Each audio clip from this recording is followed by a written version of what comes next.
That's what I love about digs. They're special because they create a community. They create a community out of quite disparate people, and they create friendships out of people that you would never think would be friends, and some of those last a long time. You can't see a lot either, can you? So you wouldn't be very good in battle not being able to see. The community that lives around here, they are marginalised in modern Cardiff, and this is the jewel in the crown, the thing that can bring the community together. In the past, and particularly in the prehistoric past, 2,500 years ago, this was the power centre. We're standing in the centre of an enormous Iron Age hill fort. Today, the houses crowd around the outside, but in the past, in the Iron Age, people were living up here on the hill. And some of the people actually who live in the houses in the shadow of the hill fort are up here digging the houses of their ancestors who lived up here 2,500 years ago.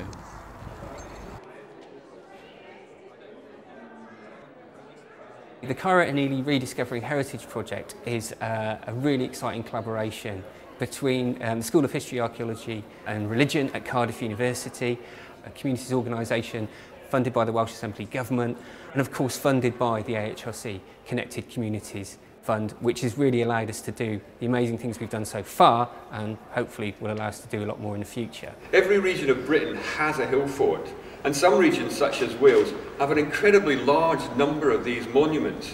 I'm really pleased, therefore, that members of my department have been able to develop a project which exposes the vast potential of this major monument.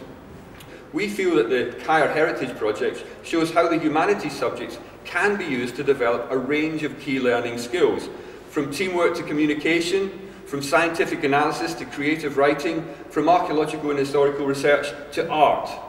To a large extent, the archaeology is kind of secondary almost to what we're trying to achieve through the project, which is to build confidence, is to raise awareness of heritage, is to provide education opportunities for people who don't have those opportunities, life-changing opportunities.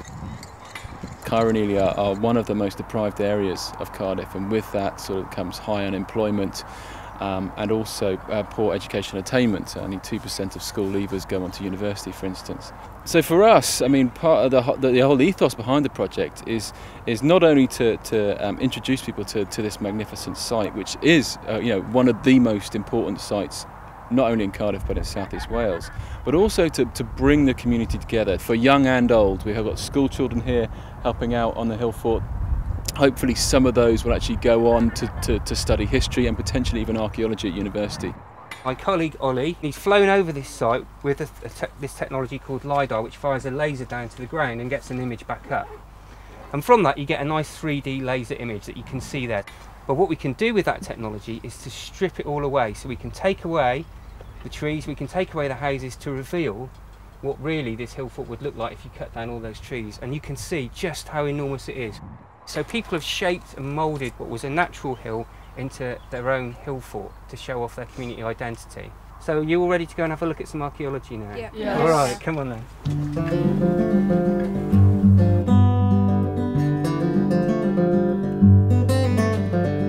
We're now in Trench 3, which is one of the largest trenches and perhaps the most exciting, because what we've got here is the real remnants of the Iron Age settlement. Well, it's hard to see them today, but you've got actually two very, very large Iron Age roundhouses. And roundhouses are, people in the Iron Age lived in houses that were round. They were made from, wattle and daub and sort of cow dung walls. These would have been sizable. They would have been enormous, structures really, because they would have had great big conical roundhouse roofs on them, made of thatch. And these are 15 metres wide, these roundhouses, so you can imagine that's a huge house to live in, and that would have been, if you like, occupied by kinship groups really. You're talking probably extended family groups, fathers, grandparents, cousins, uncles, maybe all living in the same house in a kinship setting. In the winter they probably would be bringing their animals in. It would be quite smelly, but of course, and it would be quite dirty, but you would indeed, you're going to get a lot of, hopefully, fines from within that, because things will be kicked to the edge of the roundhouses, and also you have your hearths in there as well, and people would have been living and being born and dying within these roundhouses over 2,000 years ago. Yeah. You want to clean it a bit further, you can see the colour on the outside. This thing, it's an iron arrowhead. So they say it's an armour piercing piece. Just has one barb on this side. Within the nature of the economy at the moment, people are struggling to find work, some of whom are sort of perhaps losing that get up and go a bit and that confidence a little bit, who have really been able to come up here and get involved in something that gives them that sense of being part of something and part of something with other people that's building their skills, building their confidence back up, making them feel that they have something to contribute, because this couldn't have been done without, on the scale it's been done, without local people up here digging and putting in the practical work.